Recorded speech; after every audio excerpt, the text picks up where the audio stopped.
Alright, what's good? Strathdee Boys, episode 6. What's up? And we're chilling in the Mile End again. And we're here with our homie Nick Younes. What up? The famous Nick Younes. What do you mean famous? You're famous. You're not, Montreal famous, bro. Come on. I'm not. I've been around, but not in that way. But I've been, I guess, around. That's exactly what someone who's famous would say. Young Montreal Snapchat legend. Yeah, at least that. At least Snapchat is my thing for sure. That title. I'll tell you that. It's crazy. You're so famous that you're making other people famous, like Bang Bang. It's true. Bang Bang. Let's open up with Bang Bang before we talk music and everything else. Bang Bang is a fucking character to be reckoned with. Like, honestly, I want to meet Bang Bang. Where is this gas station? Yeah, where is that So shit? everyone asked me this question: where the gas station is, and how did you meet Bang Bang? And honestly, the gas station is like right next to my house. It's like up in Ville-Mont-Royal area. And he wasn't there I met him once and I saw him, he just pulled a joke on me. And I was like, that was pretty fucking hilarious actually. So the other times I would come in, he would just like escalate into like crazier jokes. And one day I was like, I need to get you on my Snapchat. He was like, okay, go. Let's do it. I'll freestyle for you. So we staged it. I came out and I was like, what up, Bang Bang? And he freestyled. But it was the worst possible freestyle you could ever hear. But so funny. And I was like, man, there's something there. So every time I would go to the show and he was working, we would just Snapchat, even when customers were there. So a whole year of Snapchat footage in my hands. And I was like, I need to make a video and try to put it on social media to see how people react. Because I was laughing. My Snapchat followers were laughing too. But I was like, I'm sure people would appreciate this Bang Bang stuff. Yeah, definitely. So I did that video, put it on Facebook, and we got to 20K views. Like, it went super crazy viral and quick, like very quick. And Bang Bang was like, his ego already was boosted from the Snapchat. Oh my God. His ego was shooting up the roof. He was adding everyone that were commenting in the comments and stuff like that. It was fucking hilarious. It's getting to the point where it's like, he's like, I don't even like need Shell anymore. I'm going to Esso. Like, I'm upgrading. Well, you know what? Just spread the love to other fucking shops. Well, I think he has 3 jobs, to be quite honest. I think this guy's a super hustler. I think he works at a Tim Hortons, at a Shell, and like some other cellular type shop. Shout out Bang Bang, by the way, because I know he's going to be watching this podcast. For sure. And at one point, I started avoiding or trying to avoid him. Like, I would want to go to work and gas up real quick at the pub. And he would just like shout out through the speakers when customers were watching. I was going to say, that's like he took it to the next level. He caught him outside, like talking from the speaker, like he went in. Yeah. Like, it seems like Bang Bang doesn't have a boss. Like, he can just do whatever he wants. I know. He's fucking. So there's shit going down with Bang Bang, and he's gotten approached, and he calls me his manager, whatever, which is really funny. Shout out Bang Bang, I love you to death. And there are rumors that he might be booked to be in a music video of an artist that might or might not come to this podcast or any other podcast in the world. That would be amazing. I'm keeping that as a like kind of rumor. I won't give details out, but it might be interesting. Yeah, well, I think I would definitely put him in a video. That's a power move right there. Yeah. It's like, you kind of like wonder, he has like, you said 3 other jobs. Does he have like a Tim Hortons Bang Bang situation? Imagine that. Imagine he has like a person for everything. Like, you're his shell guy that he always like fucks with. I wonder. Imagine like someone else. I would feel cheated a bit. Yeah, I was gonna say, how would you feel? Like, you just roll up and he's just like, he has a whole other set of jokes for like another fucking. I don't think he does, but people do recognize him. They're like, oh, if you read the comments on the video, people are like, it's the guy from the Tims, it's the guy from this place. So people do recognize his funniness. So it's not only my video. When he first met you though, did he like know who you were, or like was he just he's like, oh, you seem cool, I'm just gonna fuck with you? Kind of like. People that know me know that I'm a chronic cigarette smoker, so I pretty much buy a pack every day or every other day, so I saw him quite a lot. So when he recognized me, he felt more comfortable making jokes, so that's how it happened. Yeah. And he saw me Snapchatting once, and he was like, I need to get on your Snapchat, and that's how it happened. So he's such a big personality. We need more people like Bang Bang. There's so many people who fucking hate their jobs at like Shell and Couche Tard. And did you ever ask him like where the name Bang Bang came from? I have confronted him. I was like, Bang Bang is not your real name. Is that on his tag? It's on his tag. Bang Bang is his tag, so it's his name. I'm just gonna leave it at that. It is his name. I feel like it probably is. Can you tell us a little bit about like what you do, like exactly? Yes. Like with IX Daily and all that stuff. Like, what is your actual like position, title? So I founded this company called, well, you know it now as IX Daily, but it was called Indecent Exposure with an X, growing up. And it came from the premise of throwing parties and being surrounded by super creative people that are involved in, let's say, music, arts, DJing, costume designing rooms for our events and stuff, and just being constantly surrounded by those people kind of pushed us to put together or get involved in social media as it was growing. So YouTube, Facebook, Twitter, Vine, Instagram. So we started jumping on all that. When it first started out, probably even MySpace, to be honest. Like we were on MySpace for quite some time, but Shout Facebook out happened. I remember that, like throwback shit. MySpace. Yeah, throwback to MySpace.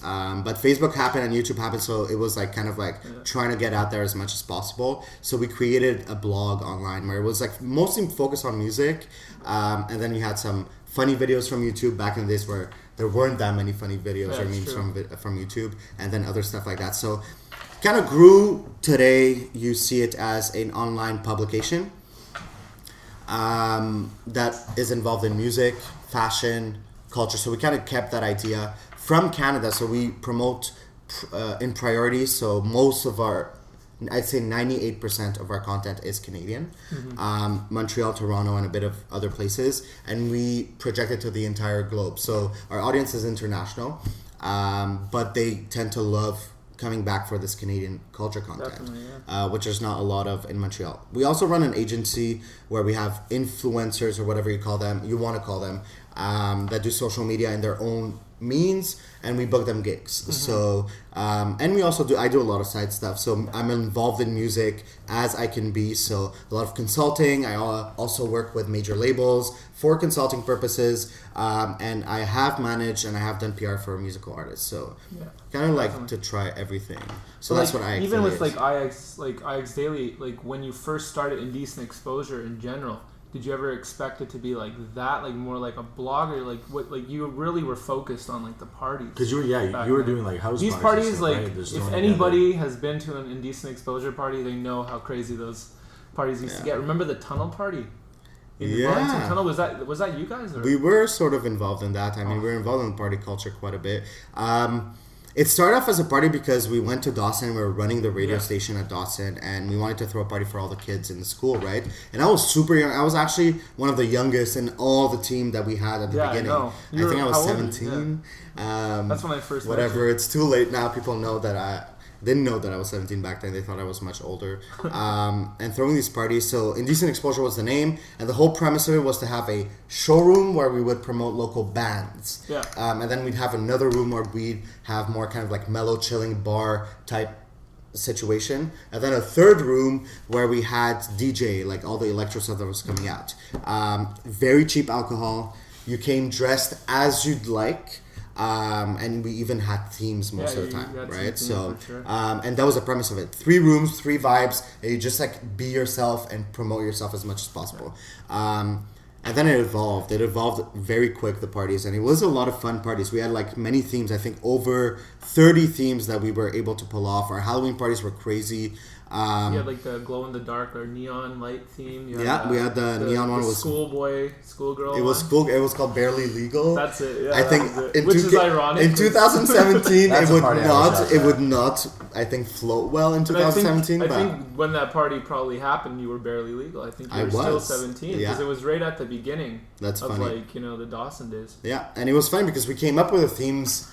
We always wanted to have some like sexual connotation around it, to kind of promote being open sexually in general, and kind of like not being like squared like in any other club that you would go out to. So other clubs would do free for ladies so that they can attract ladies and the men could be ratioed out. Our parties were always ratioed out. It was always a good mix of both, or whatever genders there were there, and people had a good time. There was no crazy harassment situation or anything like. People just were vibing out. Fights or anything. It was always a good vibe. We always had a good vibe. I don't think we've ever broken up a fight, or if it did happen, it happened only once. I'm sorry you didn't get to go to those parties. I know, like I've heard. You've never been to one? No, man. He was in Toronto back then. He didn't. I told him about that. So what year was it these parties were happening? Like 2009 it started, I believe, until 2012. No, I think even maybe earlier, 2008 maybe. It's possible 2008 was one of the first ones. Yeah, I started coming around like 12, like end of 11, 12, so it was like probably phasing out as soon as I got in. Yeah. You ever think about having another one? So people have been hitting me up about throwing another one. The only difference is that IX Daily today is completely different in terms of the structure of what it is compared to what it was back then. Back then we were like a good team of 10 to 20 people running the show, and then now it's just me, right? And I have my partner that does the fashion, Savannah Scott. She's the editor for the fashion section. And then I work with some people in Toronto from time to time, but it's only seasonal. If I would be able to bring back some of these old people that worked on the parties, then for sure 100%. And I would do a major throwback, and we'd even throw surprises in there. But what I wanted to say is that a big part of how it created what it is today, IX Daily, is that the parties had a lot of these underground people back then that were just underground. And we have names that have blown up into, you're looking at them today and they're fully mainstream. We're talking about people like Younes. Younes used to DJ at our parties. He was very good friends with Jacques Green. Jacques Green back then was not called Jacques Green. He was part of this 2-people crew called Mofomatronics. And what they did was they called it electro, what did they call it again? Like laser rap. That's what it was called. And today it's just called rap or hip hop because it's all part of it. But it was so avant-garde. It's like things that people were just weirded out about. They were just like, what is this music? But look at them today, right? Tommy Cruise, Kay Trinata, High Classified, a lot of bands as well. Like Grimes, like wasn't she in the same like? She was in the same scene for sure. I'm sure she's come to the parties, but I don't think we've ever booked her as a guest or whatever. We've had people like Xavier Dolan, the big movie maker. He would come to our parties. I'm not gonna tell you the situation of what he did at those parties, but he did show up to those parties, right? Cœur de Pirate would show up to those parties because she was involved in relationships of people that would come to the parties. So we were part of this hub of like Montreal being stewed into what it is today, right? So I'm very, very grateful to be part of that culture, and it has built what IX Daily is today, and I'm very proud of that. What was the transition like going from parties to like a full-on publication? When were you like, all right, I'm gonna phase out these parties and it's time to like pull this into like a full-on? Because they kind of did like, it was like a dead stop. Like the party stopped and then like everything else started happening. It was the venues. I think the venues really took a toll on us because we always wanted to be a non-formal kind of like venue that we were using all the time, and every time you used one it would kind of like be expired right after we used it, right? So or we would use it 3 times in a row and then we would feel expired because we wouldn't feel inspired to recreate how it looked like. Venues played a big part of it, and at the same time online blogs and publications was a thing that was brewing, and we always wanted to be we were curious to kind of like test these new things or new trends to try to be ahead of the curve, and that was our thing, right? So when we saw like blogging and like online publication becoming a thing, we jumped on the occasion and we just ran with it, and it was more lucrative than throwing the parties, where parties were because they would be like once a month, every 2 months, right? So building a company, we wanted to go towards that. That's crazy. What's it been like building a blog mainly by yourself? Because that's crazy work. So at the beginning when I built it by myself, it was easy. I've always grown up on the internet. I'm like an internet boy. So creating websites was a thing that I learned by myself when I was like 13. I had popular fan sites before creating this one. So for me, it was like, oh, okay, let me put it together. It'll be a cool blog. I've done this before. But once we started getting writers in and we were expanding the way the website was, we would hire people, web developers, to create our own structure, our own logins and all that kind of stuff. It became a bit more robust. So it was very hard to let go of a lot of the tasks for, I think, 2 years. I couldn't let go. I had to put my fingers and toes in everything. But after a while with my partners, they had to sit me down and be like, yo, Nick, chill. People are doing their thing. Let them be. So that took a toll on me as well, right? Because I just didn't look back. I just stopped blogging for like 2-3 years, right? So I would really blog as less as possible and focus on other business stuff. Well, what was your day-to-day back then? It was like constant, like 24/7 was IX, right? So because we had the parties and the blog for a good amount of time, I had like at least 3 to 4 teams that I was running. So you would call me maybe the editor-in-chief that was running the events section where we had at least 4 or 5 people. Then we had the fashion section where we had over 30 people in that team. And then we'd do the music session, over 30 people in that team. And then the grind where we had over 30 people. And it got into the point where we were over 250 people, and it was a global thing, right? People in New York and LA and Europe. And that was the first transition or the big boom we had on the website was when we redid it and we put a lot of money in it. And we just, our secret, and I'm going to spill it today, was we added, because we were Montreal at first and we wanted to expand globally because the investors that were coming in wanted us to expand to make more money. So we just added Montreal, Toronto, New York, Los Angeles. That's all we did. We added that to the title, to the fan pages, to the bios, and then all of a sudden, these people started showing up. The PR emails we got in from all those places, people wanting to get hired from those places to write. So we're just like, heck, let's just roll with the punches, right? So we did it. We expanded so big, and at one point it was way too big. There were a bit of issues in administration, and I restructured the whole thing, and eventually it's just me and a couple of other people. Yeah, it probably became very overwhelming, I'd imagine. For sure. The Montreal music scene. What like you say you work a lot with that, right? So like what do you think like the state of like our music scene is like right now? Right now, today.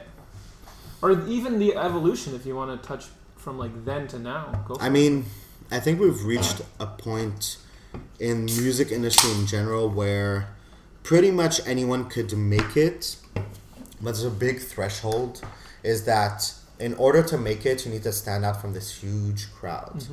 Back when I started getting involved in music, it was pretty simple. The scene was this small. You knew who was making music, and then you would automatically know if someone started making music in that crew, and then you were just pushing it, but you were pushing to a very small crowd. So it was like constant. In Montreal, there's two ways to make it. You make it internationally, or you stay in this vicious circle of being a Montreal artist for the rest of your life. But we've gotten to the point now today where some of these artists that were stuck in this vicious cycle have broken the barriers and became more mainstream artists. And they're able to kind of like be known on a global style level from coming from Montreal. And I feel like that's super special. But again, I mean, the scene in Montreal is huge for music. There's a lot of things that I probably don't know about. A lot of artists trying to make music, or they have tried to make music and they're not successful, or they stay in that vicious cycle. So it's very hard to say. It's not necessarily a very interesting place right now to be in, because we're in a like weird transitional period. Well, would you say it's like kind of like it's not one of those cities that's like a breakout city? You know, like Toronto, there's like artists coming out. Toronto's like, had its moment with Drake, The Weeknd, and it's like there's never been see that a success story from really. that city every other like half year. There's always someone new popping out of Toronto who's like really blowing up, whether it's like with an OVO co-sign or whatnot. Do you think like Montreal could have like that kind of moment and that look? I mean, it has. I feel like people in Montreal underestimate each other all the time.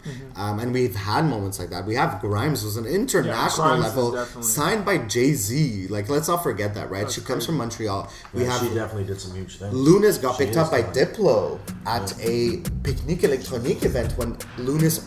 sorry, what did I say? Did I say Lunas? Just make sure I'm clarifying this. Lunas got picked up by Diplo. When Lunas got booked to open for Diplo, and Diplo saw him, took him under his wing, and then Lunas is touring with Madonna. You know what I mean? So, so we do have stuff. We have St. John Hawk, who grew up in Montreal, moved to Barcelona to work on his album, and he's produced on Kanye West's album. So we do have those moments. I think people just underestimate that, and they say they either kind of like whatever it, or they just don't see it. Yeah, I feel like a lot of those. And I feel like a lot of like music fans like now, they kind of only really see things like if it's not like a hip hop artist, like it seems like rap is the one thing that's like looked at the most. Well, right now, electro too, and anything with like producers are not slept on as much. We have EDM and that whole hip hop thing going on right now, and I feel like that's why we're a bit of a transitional period, because we're looking for that new sound, just like what dubstep evolved into EDM. Right now, we don't have anything like brewing underground that's a bit weird and standing out where it might become a mainstream thing. I don't think we're in that. That's why I mentioned before that we're sort of in a transitional period. So I don't think right now there's anything standing out of the underground scene in Montreal, but there's a lot of movement being made as to how the music is approached in general, right? So how to make music, who to work with, how to release your music, because online, digitally, it's changed. And in the last 2 years, it's changed drastically how you put out your music. SoundCloud is like a slightly dying breed. People panicked that lived off of SoundCloud. Then Chance the Rapper came in and swooped that up. We don't even know what the details are about that, but that changes a bit. You know what I mean? Because people are just maybe going to move to Spotify or Apple Music. And speaking of those two big platform and Tidal, people are releasing their music automatically onto those platforms, right? And they're making money right away. That's it. Whereas when you sign up to SoundCloud, you didn't make any money for Spotify years. came in and like really knocked out like a lot of the competition. Like a lot of people, like you want like a lot of artists coming up, they want to get on those like playlists, and those playlists like put a lot of artists on. Like there's a lot of artists who have started some crazy numbers and buzz through getting on some of those Spotify But what's playlists. crazy too to think about, it's like it's becoming like a saturated market, the whole music industry, in the sense like there's so many like people who are just releasing stuff, right? But then you have like the fact that nobody's buying albums, nobody's really spending money on music. So it's like it's a little bit counterproductive in a way, right? Like all these people are coming out, are they going to make money? And like, what if they start getting a bit of fame? What are they going to do if like their fame goes away? What are they going to do? So that's the beauty of the internet evolving, right?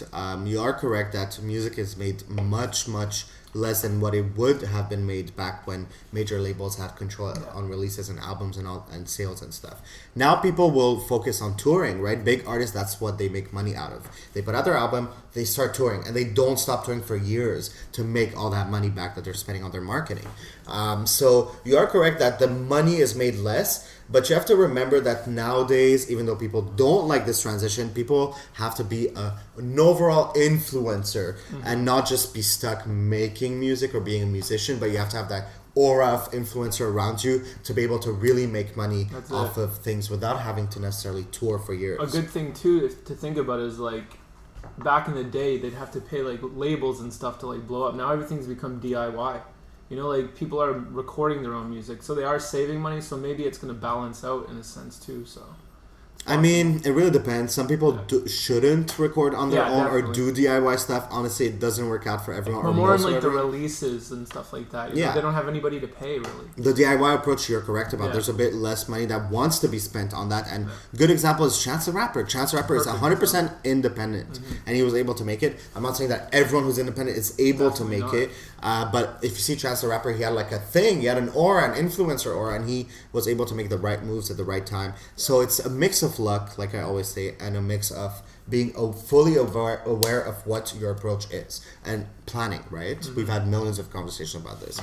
Planning in advance and knowing ahead of time what you're going to be doing or achieving. So yeah, and I feel too, if you're going to take the DIY approach, you have to like be ready to do it very well, because that's one thing that also like blows my mind, when an artist can be full independent and make it look like they have backing. Like that's when you're really like doing well, because you're able to do that. But you need to plan. You need to make the right connections, be able to know who you're catering to. There's so many details that go into it, but a lot of people don't take that approach. They're like, DIY, let me just record, let my friends listen they think to it, all it takes. let's release it, and then they wonder why like people are just not jumping on that music, you know what I mean? So there's a lot of it, and it looks organic online. A lot of the big artists that blow up, it looks organic, but it's not. I think, and I am accurately sure that I've repeated this many times in the past, where it's very finely planned in advance, and it just looks organic because it's planned so well. So a lot of people need to know that. Like, I'm pointing because you guys need to work on your shit, you know? How much does it piss you off when like an artist has incredible music but they are shitty on social media and they have like no personality to back their music? It does to the point where I write a huge paragraph email to reply, or I kind of ask them questions constantly and be like, what was the reasoning behind that and all that kind of stuff. And I think I've done that to you, and I've done to a lot of artists, that because I listen to a lot of submissions, that's my music. I do know a lot of like other stuff, and I don't listen to a lot of popular stuff anymore because submission is my life. So I listen to a lot of bad ones, and sometimes you'll have one where it's like, you have something cool, but what the fuck did you do with this music video? And I just start asking questions. Most of the time I'll either kind of like ignore some people, or sometimes I do see some really bad stuff and I say constructive feedback, you might not want to continue doing this, you know what I mean, from my opinion. And I do believe that I have the right to answer stuff like that and be rude at one point, because people just don't get feedback from bigger medias, and I feel like I am that approach where I'm able to give that, and I give a platform, and people don't necessarily know that, but on the website the platform is made for people that are mostly unsigned or do it on their own. And we give that platform because a lot of the major media outlets, or they're not going to be named, but like, I mean, the bigger ones where people usually go and read stuff. Yeah, it's not like you're not just sending emails and getting posted there. You have to like have the You have to hustle that stuff, and you have to have like Yes. certain quality to be able to pass that and get on that platform. And for our platform, we have a big audience, and we give off that kind of like platform for anyone that has that edge but needs a little extra motivational push. And I'm glad that we're able to do that, and I'm very proud to say that we do that. Yeah. The Montreal music scene, can you like give us some artists that like you really believe have the potential to do big things given like the right tools or whatever? Yeah. We're gonna take a break after this, and I know he wants to show us something that he really fucks with, but before that I'd like to hear a little bit about Montreal. There are a couple of cool ones. I'm currently working with this kid. He's amazing, super talented. His name is Sim, S-I-M. You can find him on SoundCloud, soundcloud.com/SIM_MTL. You won't find much yet because we are brewing some cool stuff together, and we're working with a lot of cool artists that are on the come up to get on that stuff. But it's like electronic style, next level, future sounds, I would call it. And watch out for this name because it's going to blow up for sure. Other artists that are buzzing right now, we have Odile, who's a great producer, DJ, vocalist, multi-talented person. We have the Moonshine Crew. They make incredible music at their parties, and their parties are sort of like similar to what we did in the past. They're unconventional places, all night long, really cool stuff. You need to check them out. Other musical artists, there's so many. I mean, go check out ixdaily.com because I post my favorite stuff and up and coming stuff. What are some of like the hip hop artists that you're fucking with right now? So I just recently posted about this guy called Joey. He's from the Posters. You guys might know him. Oh yeah, Joey Charette. Joey Charette. He just released Vibes, right? That Vibes. single? And oh my god, that song, I heard it way before he released it because he had sent it to me privately. And it's like, I don't know, like I sat there and I had to repeat it many times because just like he calls himself the punk poet, and I do totally get where he's coming from. But just like punk vibe, like he's kind of like, I don't know, like he's just like giving a fuck you to everyone in the hip hop industry, and he nails it. You guys should go check it out for sure. We definitely heard it. We want to get him on the podcast eventually for sure. Yeah, we're working on some things right this now. could be you right now. Yeah, we spoke to him about it. But so what was the song you wanted to show the viewers? So these guys are super underrated. Not sure who they are. They don't have much about them online. Mystery is key. The mystery is key in this case, yes. They're called The Blaze. The Blaze. They just put out their EP called The Territory, and you should actually YouTube the video The Territory, and I think you're going to show them, right? Next level video. Visuals are outstanding. They take like this Arabic modern vibe and put it all together in such a cool way. I probably watched that video over 30 times and showed it to so many people. You guys are gonna love it. Download the EP. It's like electronic, and it kind of like that cerebral electronic, I call it, where you listen to it, and if you listen to it by yourself, you get lost in your thoughts, and in a good way, especially if you're a little bit high before doing that. Smoke a joint, then watch it. Yeah. Hopefully, when you watch our podcast, you smoke a joint. Alright, that was Territory by The Blaze. You could check out the EP titled Territory. We'll put the link in the description so you can get familiar with that. And these guys are starting to like buzz now. Yeah, they're definitely getting some buzz. And the thing is about the music industry globally right now, I'm saying the music industry, but I mean music, people are watching everything related to Europe. So I'm talking about like France, Belgium, those types of areas right now are booming in the hip-hop scene, especially right now. They're making extremely good music. They've caught up with what the United States and Canada has been doing for a bit, and they have it. They really have it, like really, really nicely done. Some artists check out Damso, who was booked to come to Montreal, and I was super stoked to go check him out. The only thing is he got booked at Moomba in Laval. And I freaked out. I was like, I can't believe I have to go to Laval and Moomba, where all the shootings happen, to go see this guy that I really want to see in a club. You know what I mean? Yeah. So I was hoping and praying I don't know, like it would just be a prank or something like that. And eventually they had to cancel the show because I think Moomba closed down or something like that. I might be wrong, allegedly. and they're just pushing it back for another date. So Damso is also another artist you should check out. There's also other ones. So if you go, let's say, on streaming services like Spotify or Apple Music, and you look at this artist or the Territory or the Blaze, Territory EP, you can see similar artists, and you should go listen to them. They're really, really good. Yeah, I'd love to see that stuff blow up. Compared to like the fucking videos these days you see blowing up on the internet, like what you showed us before we started filming the pickle lady. Yeah, memes of the internet. I love them. I mean, you know what? We all get lost on YouTube. We were talking about that before. You end up watching a video, and then you're like, oh, related video, and then you all of a sudden are in the deep, dark corner of so YouTube, and you watch some weird ass shit on there, and trust me, I do that like a lot, you know what I mean? Because research wise, or I'm watching a music video for submission, I'm like, oh, interesting, and then I just like get lost in it. Also another style of videos that I love to watch are auditions for weird stuff like America's Got Talent or The Voice or whatever. And I can admit I've watched a lot of those. Yeah, and you know what? I thought that was the only one that would kind of like, because it's very stressful living, right? We all go through stressful times, and we all have our ways to either release it or keep it in. Yeah, exactly. I have to release it. I have no choice to release it because I'm just so busy all the time that I don't have time to be depressed or kind of down, even though I do feel that quite a bit, like everyone else, right? Yeah, for sure.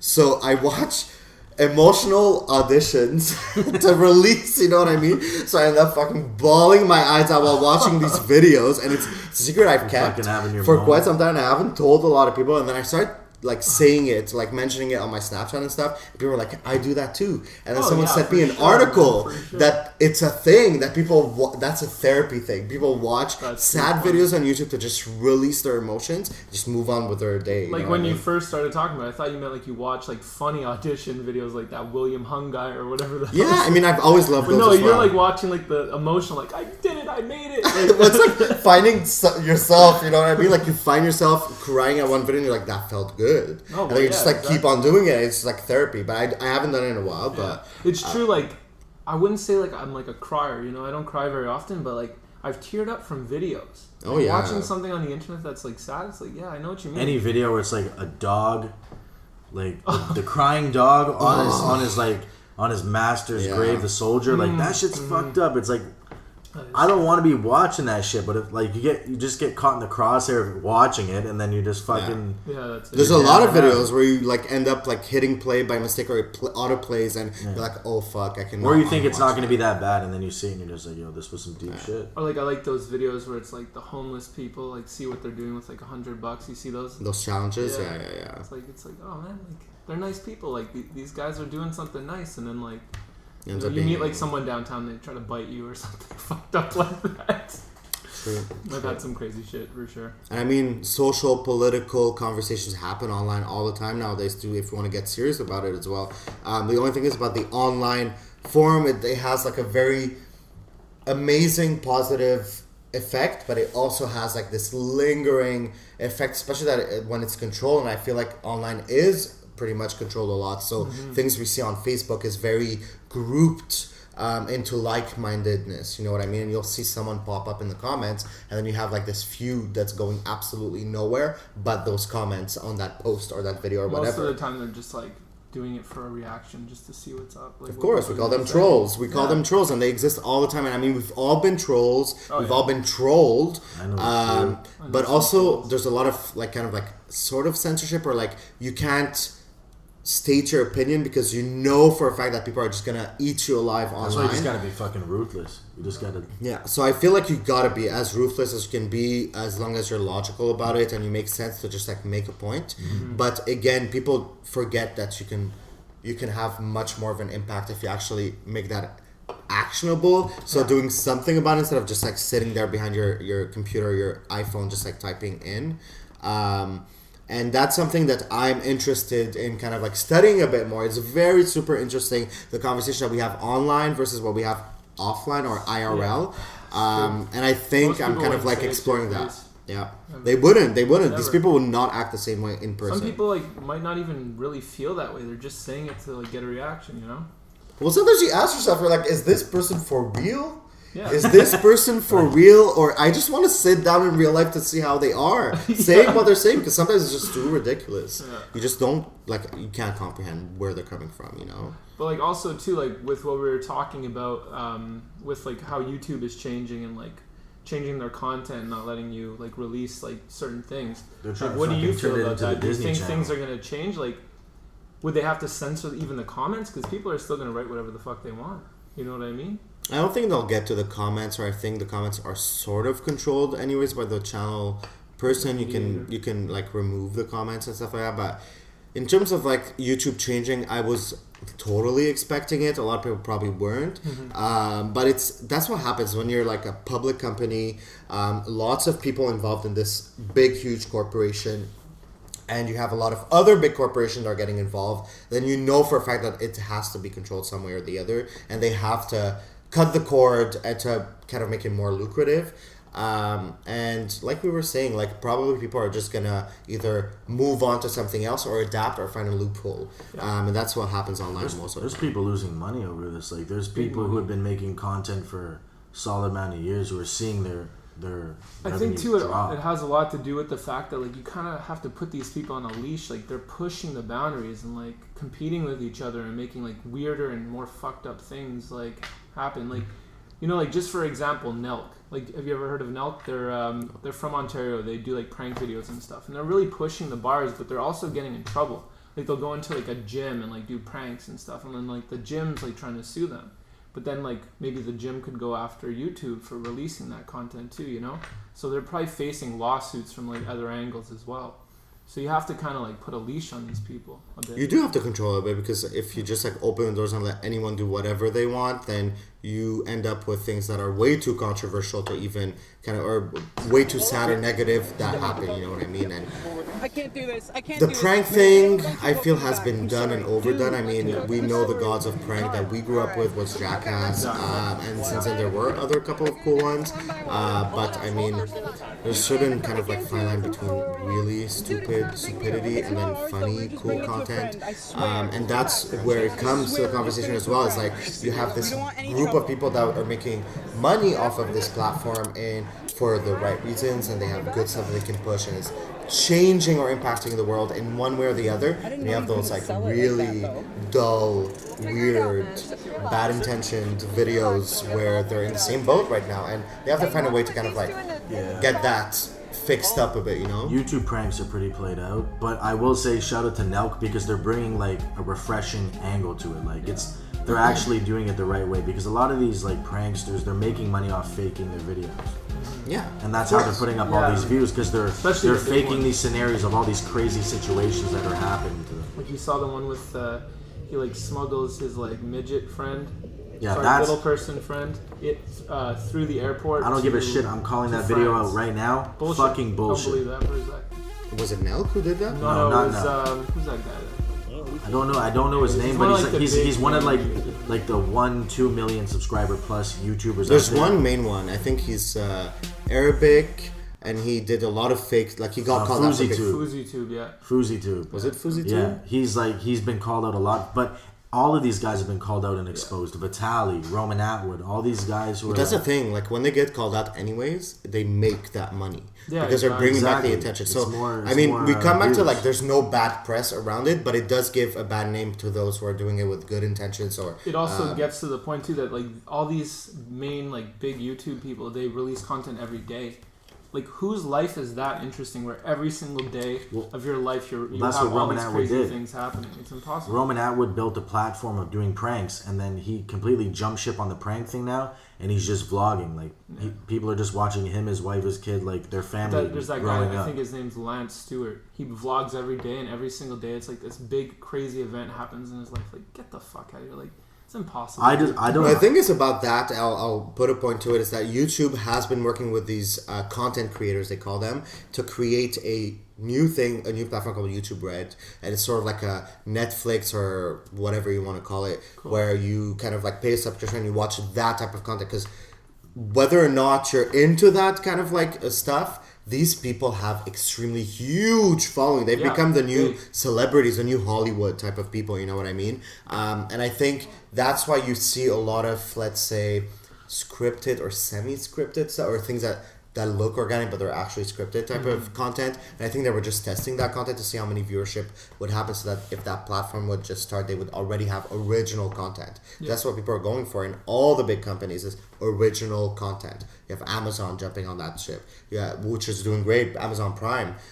You have obviously Netflix, one of the best content you can find on a streaming service. And like everything's good too. Like you'd think they would have had like a rough start. All their shit that they're posting is good.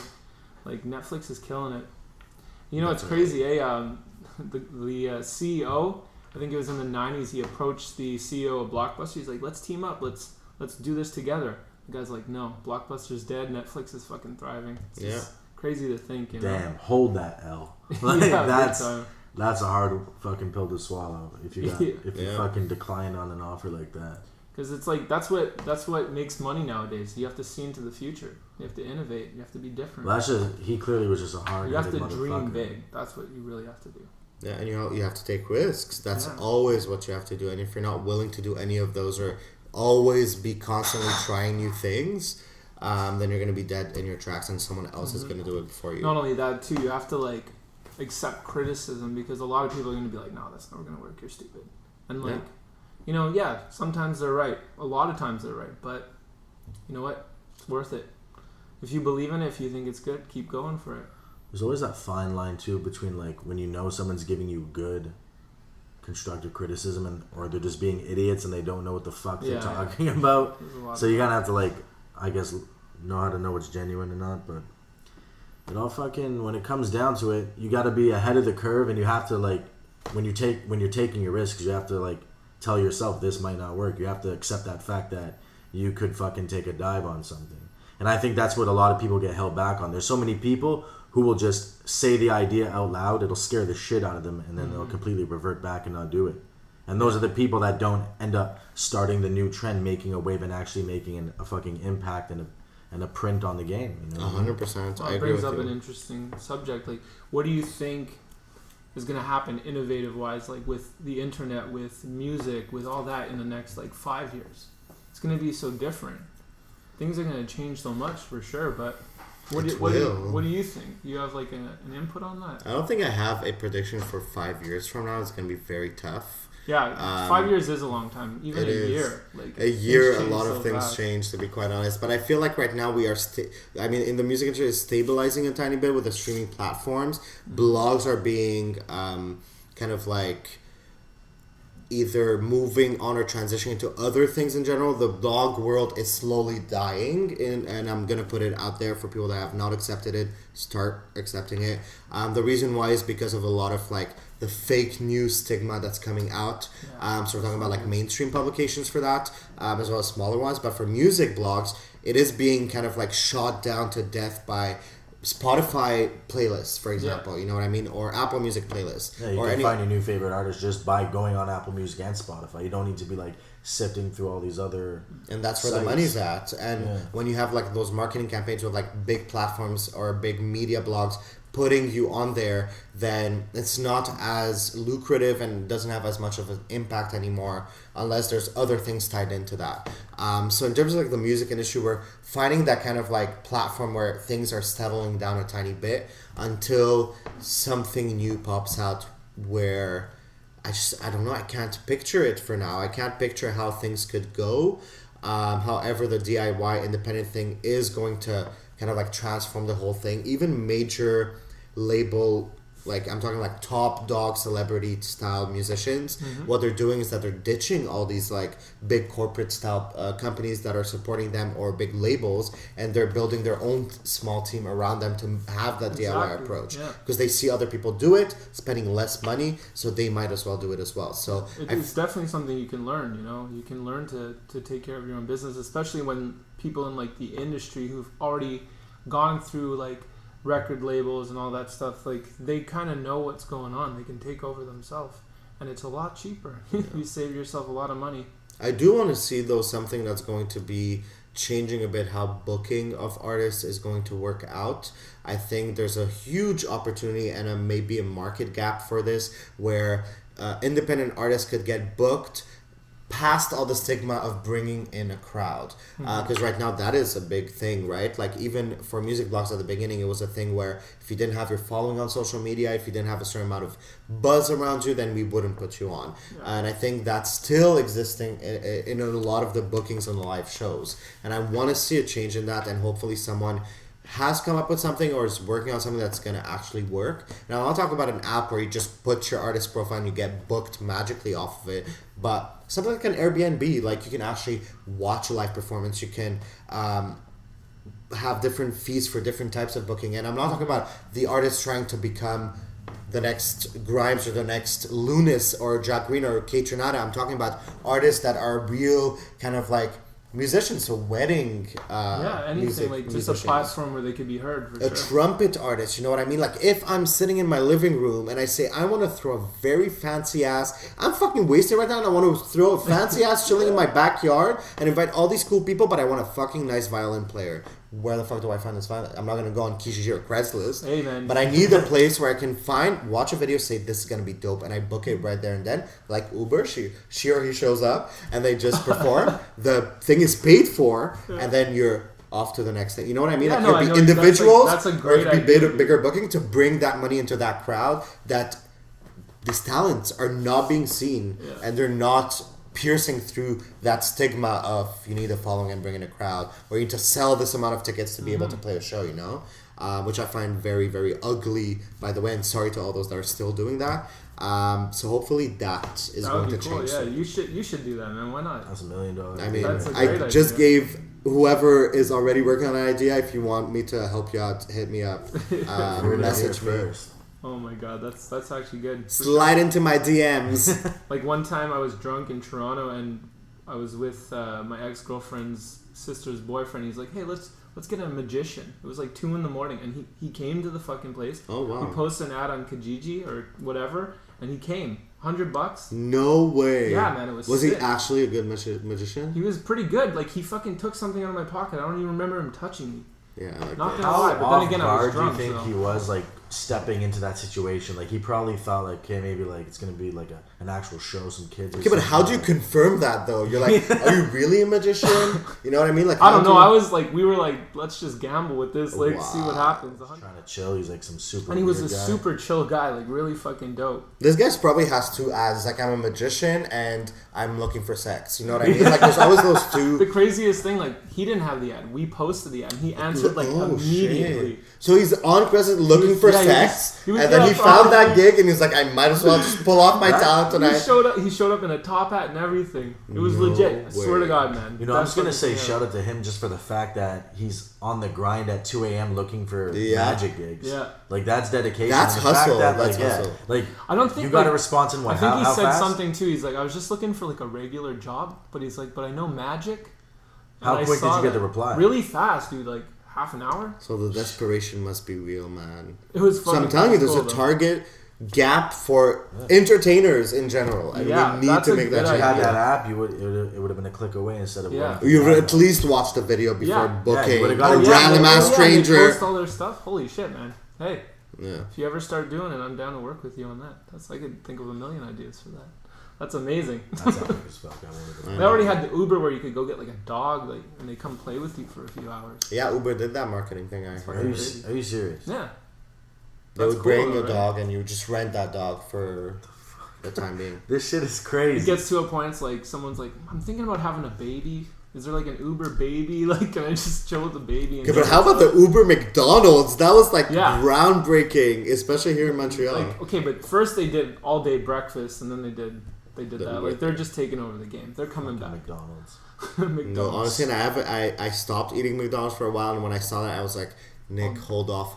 It took a few days, and I was like, fuck it, and I ordered half the menu. Yeah. It was amazing to receive that McDonald's What's at great home. is like you could get a Big Mac, but you can get a hash brown instead of your fries. It's true. You can That's modify good. your menu. It's menu still my like that. drunken go-to. But living in Montreal now, it's like more Belpro vibe. Yeah, but it's In like See, I haven't Toronto had was always Velcro in like years, actually. But Or poutine. if you're I must if you're say. downtown, you can maybe get Belpro, but anywhere else, McDonald's is the Yeah, only Saint place. Laurent, you got that one on the corner that's a shit show at all times. But I'd rather like go hard on Belpro when I'm drunk than McDonald's. Like if I'm gonna really pig out and have that drunken meal, it's gonna be like a poutine. Definitely. I don't know. McDonald's is sketches me out sometimes. You see, I'm a Burger King kid. The only problem is that there's no Burger King past midnight in Montreal. I haven't seen one yet Or even in Montreal. Wendy's. I haven't There's passed one, like. Namur. Actually, no. The best. I see fast A&W's food a lot. is- That Best shit's fast like- food, Harvey's. My favorite. No. Yeah. You see, The I burgers, will the not agree with you on Really? that. You don't People like that that? love Harvey, I find them very weird for saying that out in public. Really? Like, yeah. If it's like a DIY hamburger that you're purchasing, you can buy that frozen ass burger. I know it's not frozen, maybe not, but you buy that burger from the grocery store, Maxi, which is across on Côte des Neiges. You go Who's home. got time for and that? you do it, or you're just gonna sit there and watch someone else do it. No, I like the options. I like the condiment options. All the fucking. I things guess you like can you're put not on. gonna buy all those condiments to build that kitchen in your kitchen and Yeah, then do who's it. like Do you that have takes way Taco too Bell long. here? Because I can't Yeah, we find do. that We shit. have Taco Bell. Yeah, I with think there's there's West like one Island, South location. Shore, though. with KFC. You know what we don't What's with have the is slack on Popeyes. We Oh, don't have yeah. Popeyes, and I I'm had that. fucking pissed about that. You guys have Popeyes In Toronto? Toronto, Believe that's that. the first thing I did when I visited Toronto for the first time. I stopped. I was like, guys, I'm not leaving Toronto. You're gonna have to drag me out of here if we do not eat Popeyes. And so we found Shout out one. Popeye. It's the plug. Yeah, yeah. Imagine like Popeyes. they see it and they're like, "We're sponsoring you guys." All the biscuits, no chicken though. That would suck. I would suck. That was some I never even had a shit. biscuit until I had Popeyes. To be honest. Oh, those like bready. Yeah, it's biscuit like a things. biscuit. I True, guess. true. What else have you seen on the internet recently that's kind of like that you got like, that has you entertained? Anything like crazy besides that pickle lady, which is fucking weird. So I did What this is that? to- What's that called? So if people want to watch it, because Just a YouTube lady eating pickle, and you're going to super weird. die. Especially that a lot of the human beings on this earth absolutely hate the sound of other people eating. Yeah. I don't. Do you like it? No. Yeah, it's just I try not to. When you watch this video, oh my god! Yeah, And, no, it's like really, it's like. and she has a every mic like single- this too. I think, Yeah, I right? think so. She has a mic It's similar very, to like- this one. and everything's like really amplified and mixed. So it's Yeah, like- she amplifies the sound, so when she's barely whispering, you can hear every movement in her mouth. And she takes that pickle. She's like, "Oh, it's beautiful," and then she eats it in like 10 or 15 minutes. She's eating this fucking pickle. I don't know why I was looking at this like as I was saying pickle. And like I hate to say it, but I feel like you watched the whole thing too. I think I watched it a few times At actually. least a few times. I'm not embarrassed to say it was just so funny, and it's And how like many going. views does it have? I think it has a lot. It got reposted on Twitter quite a lot. It's like the thing this week on Twitter is that pickle lady. Imagine after mixing that, she's just there like pickle file, like. But this lady sat down in Yeah. front of her computer or camera and she set it up. Like and where she did that ate idea come from? The Like, pickle. Like you mean business. You're taking it seriously when you bring like a microphone in the cut. Like And you take your it time. wasn't just she, a camera. She really like she planned this shit caresses out. the jar at the beginning with I her hate nails. to say it, but I don't even think she owned a camera, and I don't think she owned a microphone. She came up with the idea first. She bought the microphone. She bought the camera. You she made the think? video. That's my. I really believe. I don't know. I'd have to look her up because usually that's what I do. Is that I see a video, I'm like, I want to know more about this person. Right, yeah, so I'll there's so go many and research. I'm a really good online FBI or whatever you want to investigator. We got someone for you. We're not going to talk about it because in case they watch, because it's very possible they could. We want to know so much about this Yeah. situation. I'm a good investigator, and I know peeps around in my circle. They're very good. You know who you are, and you're gonna be watching this. You're a good investigator, and things like I would mention on Twitter a few days ago, and then this other person would, and she would be like linking all this, and I'd be like, whoa, that's crazy. So I love that too. Like catfish is a huge thing. You guys watch Catfish? I can know if it's a catfish or not. You know right away. Right I've never away. seen it. I saw it. I was like, what could this really be about? It's on like Crave TV, I think, or something. Catfish. Yeah. It's It was like, an MTV Yeah, it show. was an MTV show. Oh, Maybe really? on Crave TV. Because yeah, they have it it's on a Crave, thing. and I was like, Is it like still running or is it? it was like Slim I think Pickens on. It might be online. still running. So what it is that you go on Craigslist or you meet someone online and it ends up being not the real person. So let's say you're a guy and you like girls and you would like be talking for months with this person, like dating online. It's like documentary style. Yeah, and then the person would hit up this guy who got Catfish once. Catfish was a movie. Watch the documentary and you'll get the premise. But then it became a TV show, and then he would be like, "Yo, I'm not sure if this person is real for this reason. Can you help me?" So the investigators, the two guys, they come, they investigate the whole thing. They try to hit them up. They try to link things, and they're like, "It is a man." Oh, behind so it's this. like really like, Yeah, it, it's like- it might not be too. It is because they set meetings in the show. No, but like, is it always a catfish? It is Like, always a catfish. So yeah. or they wouldn't have shown. Oh, You know, It is always a catfish. Like they Yeah. approach the show and they're like, There's okay, always something weird about it. Not always like a different gender. You know but what? There's always something off. You said was the documentary like a woman and she was catfishing someone? I Yeah. think I might have seen it.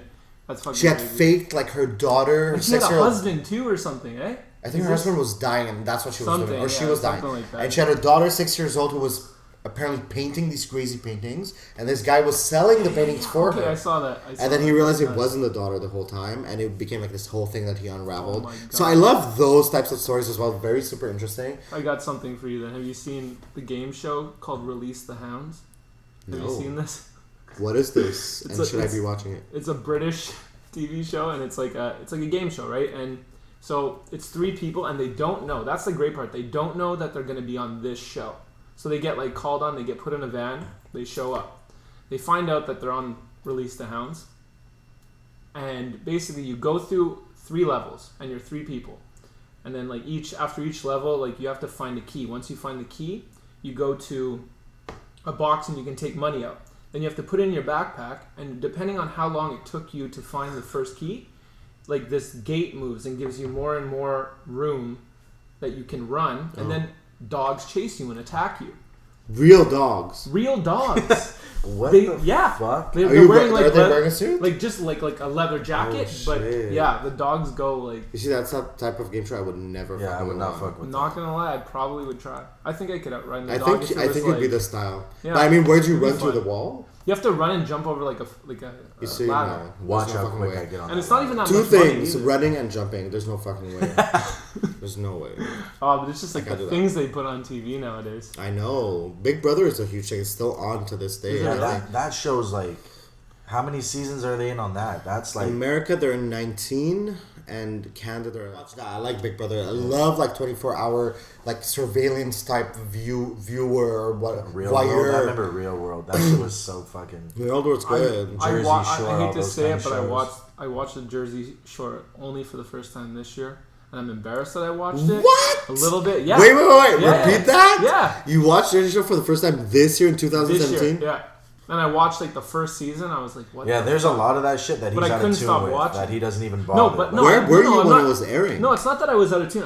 I just didn't want to watch it because I was Oh. like, this is gonna be fucking like weird and probably I won't like You're it. like, I'm straight edge. I'm not doing this Jersey But then Shore I bullshit. watched it and I was like, Yo, but You shout missed out out to you. because Shout out back to in those you. days it was fucking hilarious. Shout Oh, out yeah. to you for They're holding fun. off that long. Like that's like I I did could it on not. My purpose. curiosity, It was I a would conscious cave in and like decision. in the fucking. I got hooked on Jersey Shore as soon as it came on. I was like, Snooki? What is this? Because I love reality TV. That's my shit. You know what I mean? So I was all like, right, what well, the hell? we're about to run out of time before the camera shuts off again. So you know what? That's episode 6 of the Strathdee Boys podcast. If you want to follow me on Follow Nick. socials, Plug yourself. at Nick Brutus Grass on all the socials. So Twitter, Instagram, Facebook, and Snapchat.